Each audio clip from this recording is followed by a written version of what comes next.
pode te chocar saber que as bombas atômicas da Segunda Guerra no Japão são centenas de vezes mais fracas que algumas armas nucleares atuais.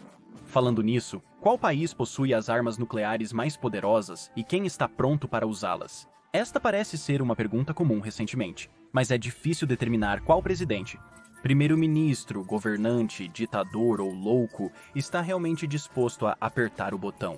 Mas temos uma boa ideia de quem tem mais armas nucleares em seu arsenal e que tipo de armas são. A contagem mais recente, que devemos lembrar que é autorrelatada, coloca a Rússia no topo com 5.889. Os Estados Unidos da América vêm em segundo lugar com 5.244. E a China fica em terceiro lugar com apenas 410. Outros 6 países também possuem armas nucleares e são França com 290, Reino Unido com 225, Paquistão com 170, Índia com 164, Israel com 90 e Coreia do Norte com 30. Novamente, esses números são estimativas baseadas em informações coletadas e autorrelatos, o que significa que cada um desses países poderia ter um pouco menos ou mais escondidos. Fazendo uma rápida matemática sobre isso, descobrimos que há mais de 12.500 ogivas nucleares em circulação, população, quase 3.000 das quais são supostamente implantadas para uso militar estratégico pelos Estados Unidos da América e Rússia, o que significa que podem ser acopladas e entregues por mísseis balísticos intercontinentais, mísseis balísticos lançados por submarinos ou podem ser lançadas de um avião bombardeiro pesado. A parte assustadora é que se apenas uma fração dessas fosse lançada, provavelmente significaria o fim do mundo. E infelizmente, dado o atual estado da política global, não parece que vamos tropeçar na paz mundial tão cedo. Então, quão poderosas são as armas nucleares modernas e como elas se comparam aos dispositivos desenvolvidos, testados ao longo da história? Antes de respondermos a essa pergunta, porém, vamos primeiro dar uma olhada em como chegamos ao estado de proliferação nuclear em que estamos atualmente. O início do desenvolvimento de armas nucleares foi na Segunda Guerra Mundial, com o ultra-secreto Projeto Manhattan dos Estados Unidos da América, pesquisa e desenvolvimento comandados pelo General Leslie Groves e pelo polêmico físico J. Robert Oppenheimer. O projeto, nomeado após o Distrito de Engenharia de Manhattan do Exército dos Estados Unidos da América, era gerido por este corpo de engenheiros. Após a conclusão das primeiras bombas atômicas em 1945, os Estados Unidos não hesitaram em usá-las, lançando-as em 2 cidades japonesas, Hiroshima e Nagasaki, com a intenção de forçar o Japão a se render incondicionalmente e dar fim à Segunda Guerra Mundial. 4 anos depois, intensificando a Guerra Fria, a União Soviética fez seu primeiro teste nuclear. O Reino Unido seguiu em 1952, a França em 1960 e a China em 1964. Para evitar a expansão da tecnologia nuclear que iniciaram na década de 1940, os Estados Unidos da América e outras nações formaram o Tratado de Não Proliferação Nuclear,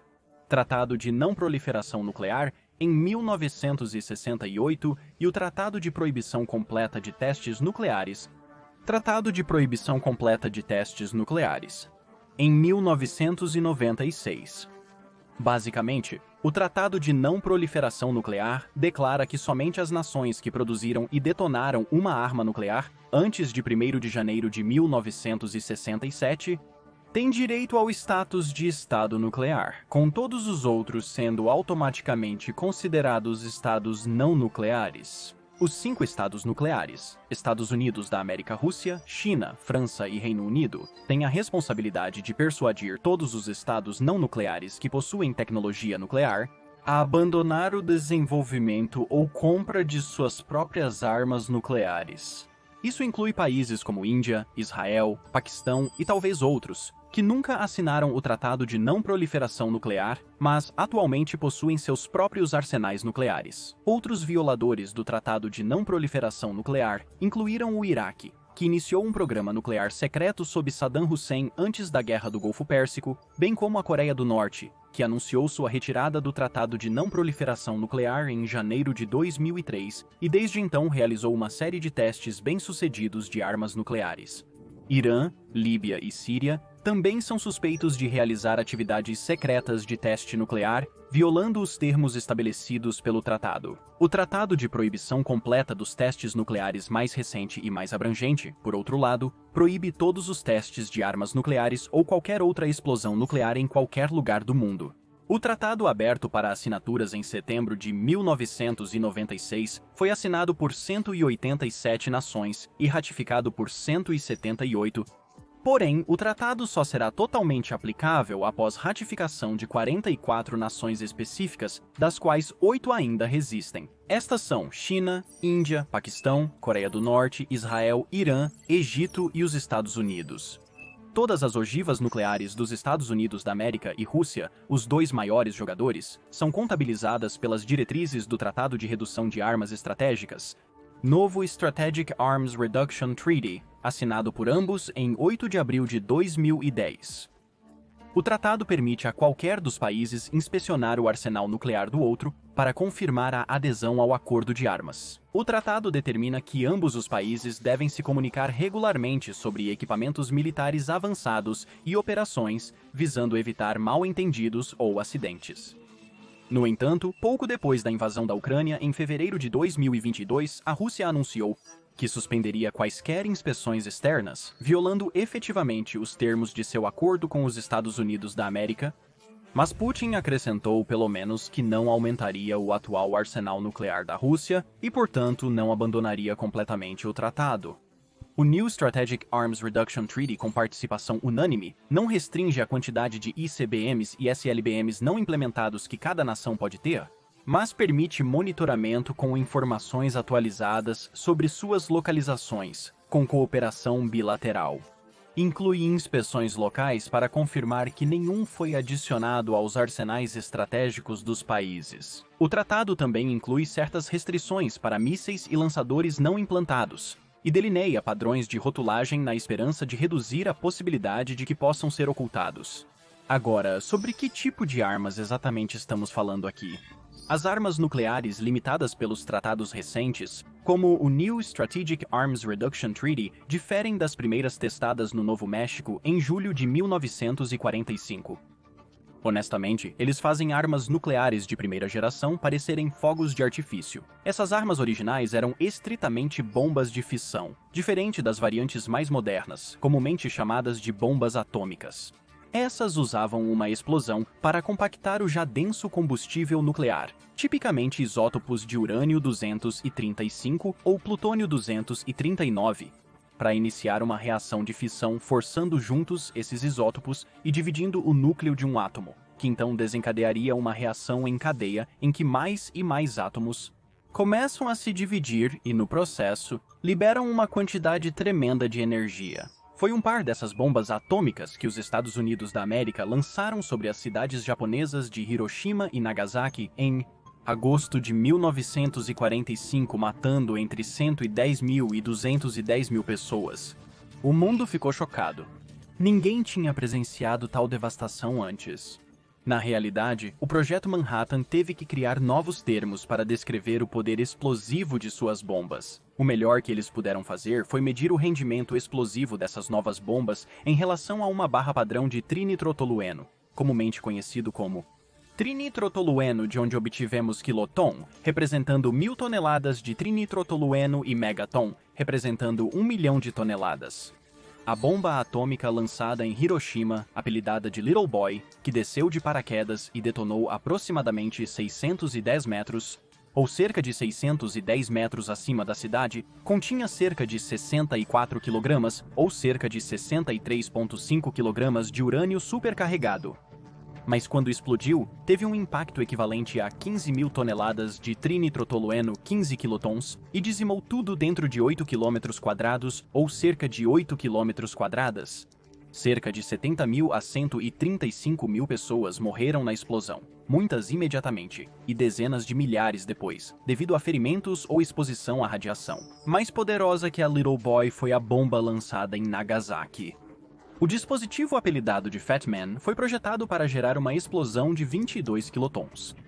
No entanto, a devastação total que produziu foi na verdade menor do que a vista em Hiroshima, devido à topografia montanhosa de Nagasaki, que a protegeu até certo ponto, reduzindo o efeito geral da bomba e limitando a destruição a cerca de 4 km², ou cerca de 8 km². Entretanto, entre 60 mil e 80 mil pessoas morreram, tanto pela exposição imediata à explosão quanto pelos efeitos duradouros da radiação. Mas você pode estar se perguntando como seriam os resultados de uma explosão como essa hoje. Hipoteticamente, se a menor dessas duas bombas fosse detonada sobre, digamos, Los Angeles, a explosão resultante mataria imediatamente cerca de 100 mil pessoas, e qualquer coisa dentro da bola de fogo nuclear, que teria aqueles que sobreviveram além disso. E quanto a maior, seria mais quente que o centro do Sol, seria efetivamente vaporizada, enquanto qualquer pessoa dentro de um raio de 1,2 km ou 3/4 de uma milha estaria exposta a uma dose de radiação ionizante igual a 500 Rem. Uma dose deste tamanho seria equivalente a 500 completas e quase meio milhão de ferimentos, e qualquer pessoa dentro de 2 seria fatal para a maioria das pessoas. Dentro de um mês e causaria câncer terminal para pelo menos 15% daqueles que sobreviveram além disso. E quanto à bomba maior, Fatman?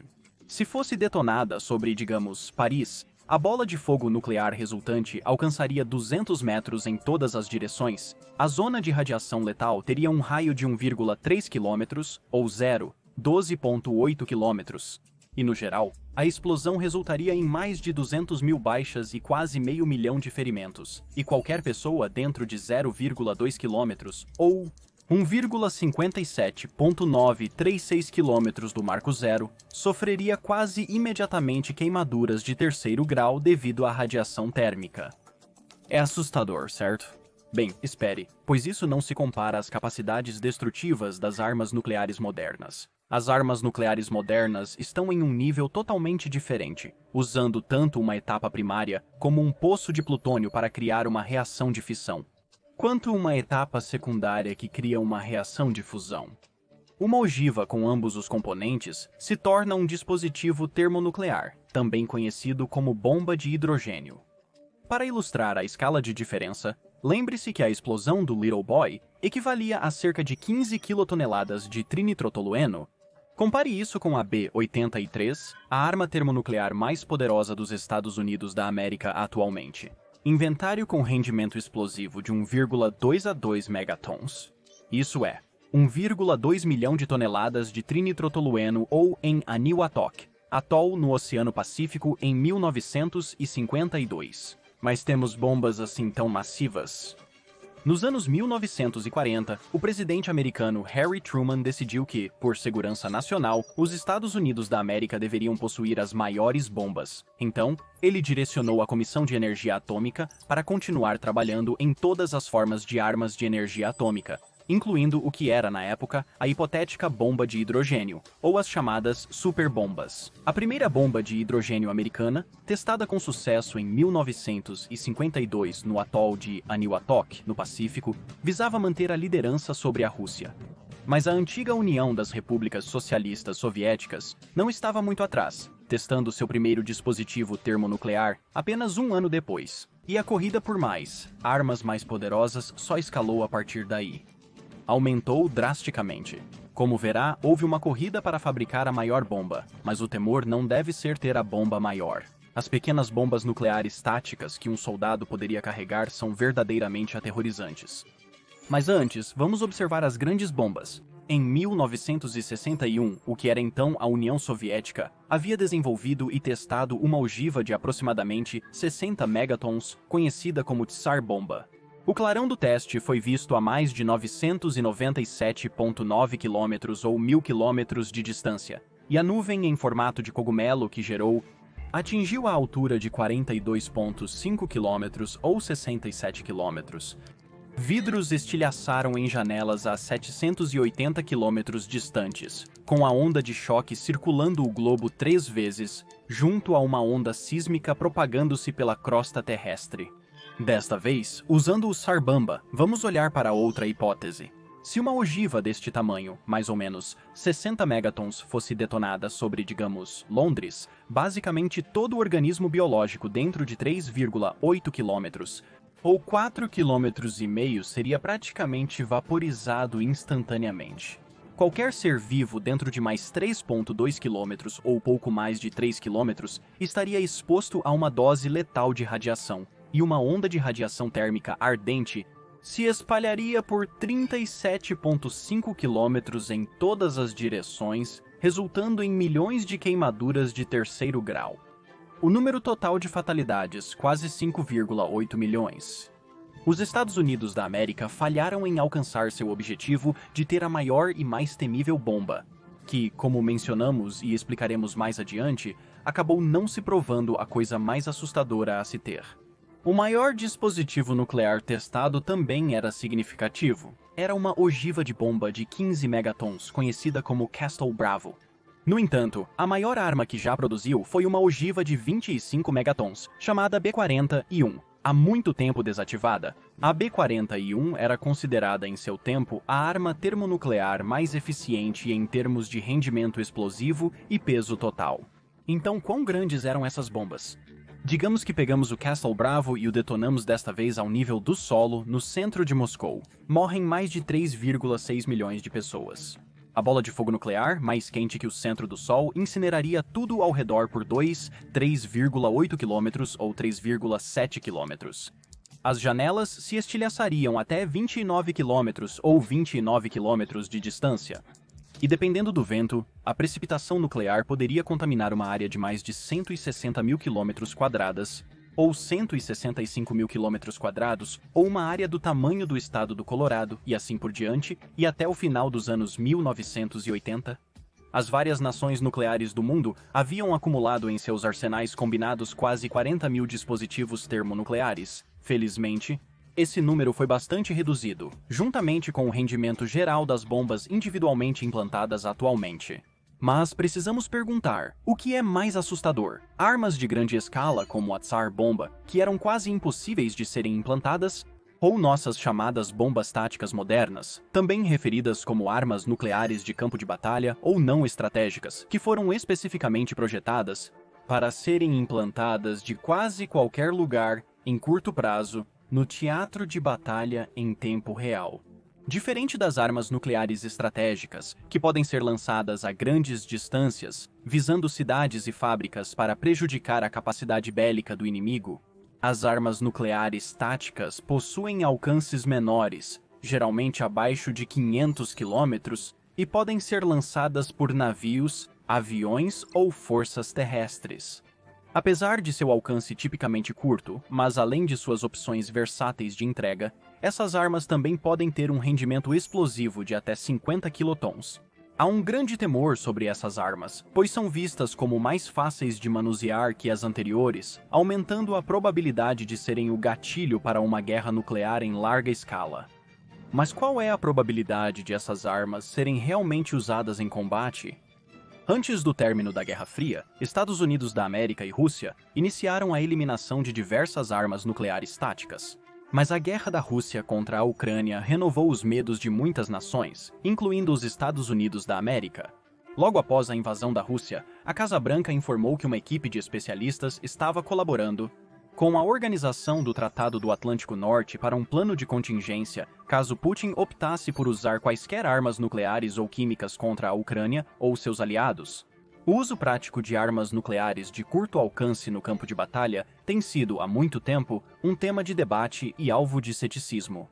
O Atomic N, um dispositivo nuclear tático dos Estados Unidos da América pouco discutido, era uma peça de artilharia grande implantada na Europa na década de 1950. Supostamente, ele poderia atingir um alvo com uma ogiva nuclear de 15 quilotons a uma distância de 29 quilômetros ou 30 quilômetros. Parece muito próximo, especialmente se lembrarmos que o bombardeiro Enola Gay B-29, que lançou uma ogiva de 15 quilotons em Hiroshima, podia voar quase 4.666,8 quilômetros ou 4.700 quilômetros, entregar sua carga e ainda retornar à base. Os Estados Unidos da América criaram um dispositivo chamado Ogiva Davy Crockett, com rendimento explosivo de 20 toneladas, que podia ser disparado de um rifle sem recuo a alvos a cerca de 4 km de distância. Mas espere, tem mais. A B-54 Special Atomic Demolition Munition, ou Special Atomic Demolition Munition, era o dispositivo nuclear tático de menor alcance já feito. Soldados de unidades de engenharia do Exército Elite, Forças Especiais, alguns selos da Marinha e Marines selecionados foram treinados para carregá-lo nas costas durante saltos de paraquedas ou mergulhos atrás das linhas inimigas. Eles deixariam as bombas nucleares de mochila para destruir instalações estratégicas ou tornar vastas áreas inabitáveis por alta radiação. Provavelmente pela escassez de voluntários para manusear tais armas, os Estados Unidos da América substituíram estas e outras opções nucleares menos práticas por configurações táticas que vemos hoje, principalmente ogivas em foguetes de curto alcance. Felizmente, mentes mais racionais acabariam prevalecendo, pelo menos até certo ponto. À medida que a empolgação inicial da Guerra Fria por armas nucleares diminuiu, as bombas convencionais se tornaram mais fortes. Estados Unidos da América e Rússia prosseguem removendo a maioria das suas armas nucleares de campo de batalha de seus arsenais. Os Estados Unidos da América diminuíram seu arsenal de cerca de 9.000 armas em 1989 para aproximadamente 230, hoje todas destinadas a serem utilizadas em aeronaves de combate táticas. Embora todos os principais serviços militares russos mantenham armas nucleares táticas, o número dessas armas em campo de batalha diminuiu drasticamente. De algum lugar entre 13.000 a 22.000 no final dos anos 80 para menos de 2.000 hoje, talvez isso indique que todas as armas nucleares estão rumo à extinção, não faltam outras grandes bombas para usar. Falando nisso, como as armas convencionais modernas se comparam?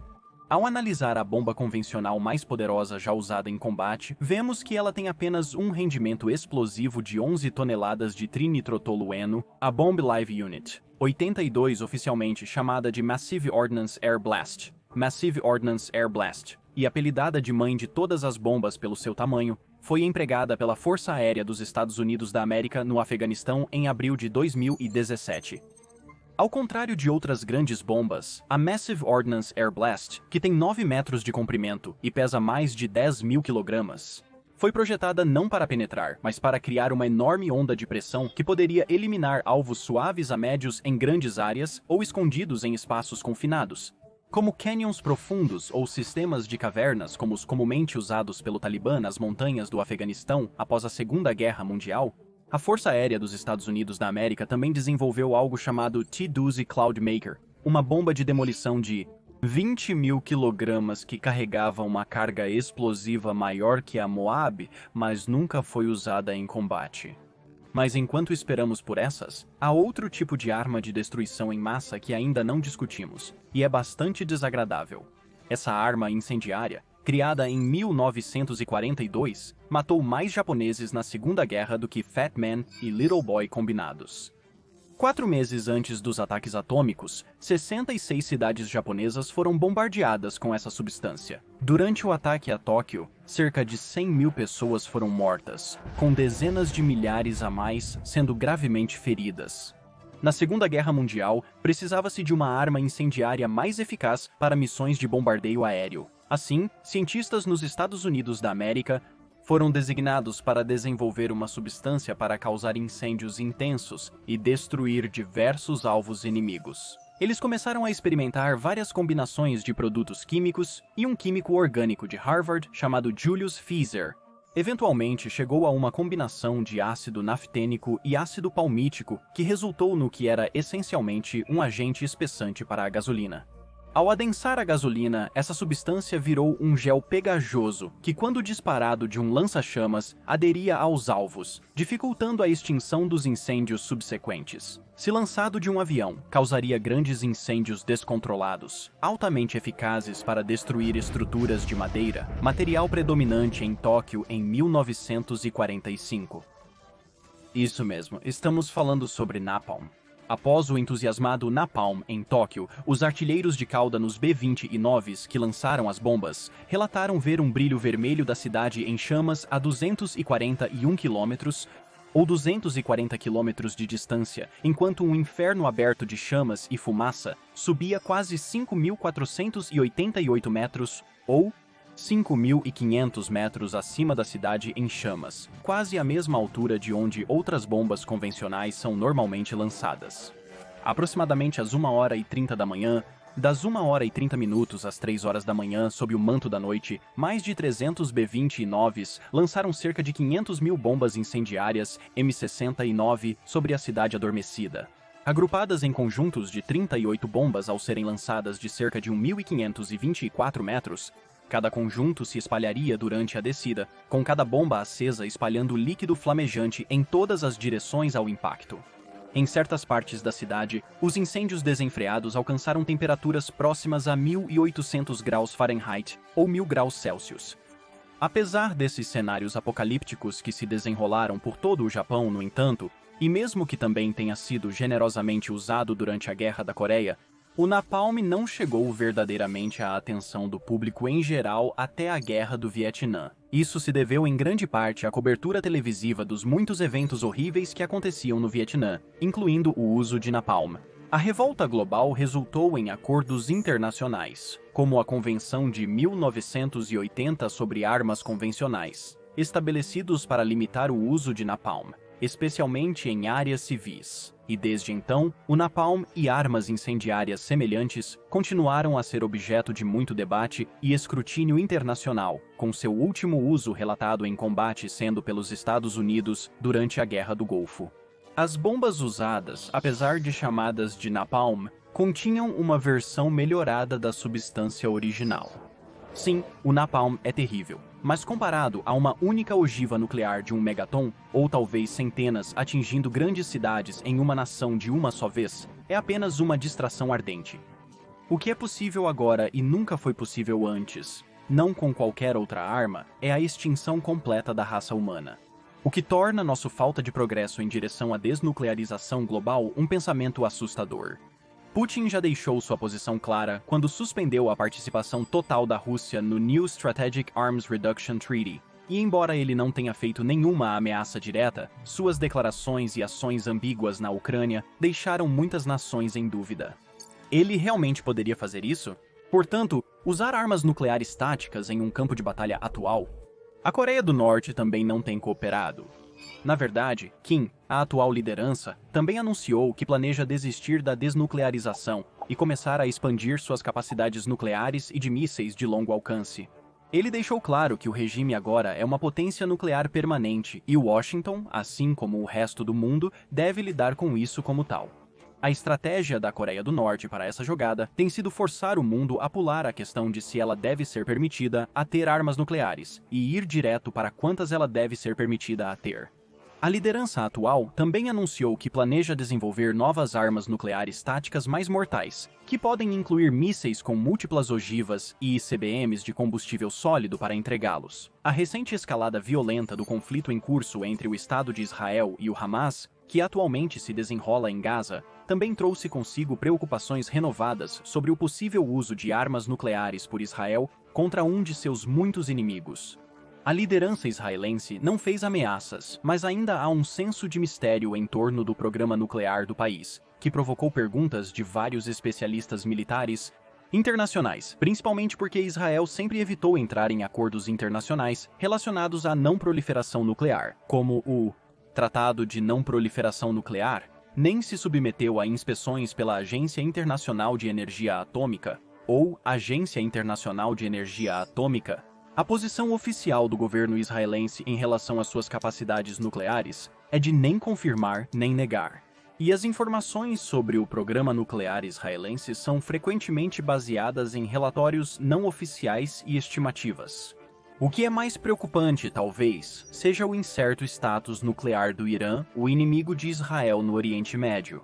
Apenas recentemente, o programa nuclear do Irã avançou para um estágio em que poderia potencialmente enriquecer urânio suficiente em questão de semanas para construir 5 armas de fissão. No entanto, também é importante notar que, para representar uma ameaça nuclear crível, o urânio do Irã precisaria passar por um processamento adicional. Eles também precisariam adquirir e construir os componentes necessários para a armação, um processo que poderia levar de vários meses a mais de um ano. O que está claro, se é que algo está, é que o futuro da proliferação nuclear é um pouco como um quebra-cabeça com várias peças. Tudo depende de como as diferentes motivações de muitas nações diferentes, a comunidade internacional precisa trabalhar junta para enfrentar a maior peça deste quebra-cabeça, que é a disposição de todos os estados com armas nucleares a renunciar aos seus respectivos arsenais. Isso parece ser o verdadeiro teste de se uma nação está realmente comprometida em tornar o mundo seguro de um holocausto nuclear. Mas isso exigirá uma diplomacia séria, discussões contínuas, bem como a assinatura de tratados e acordos sendo feitos entre todos os estados com poder nuclear. Não se trata apenas de países individuais, tem que ser um esforço de equipe global. A comunidade internacional deve unir-se para enfrentar os complexos desafios das armas nucleares. Mas o que você acha? Existe um lugar para armas nucleares na guerra moderna? Essas armas estão ficando muito fortes? E como deve ser controlada a criação, posse e distribuição delas? Compartilhe suas opiniões nos comentários. Confira nosso vídeo sobre os estados designados para sacrifício numa terceira guerra mundial e outro sobre o plano de sobrevivência do juízo final do governo dos Estados Unidos da América. Obrigado por assistir e cuide-se bem.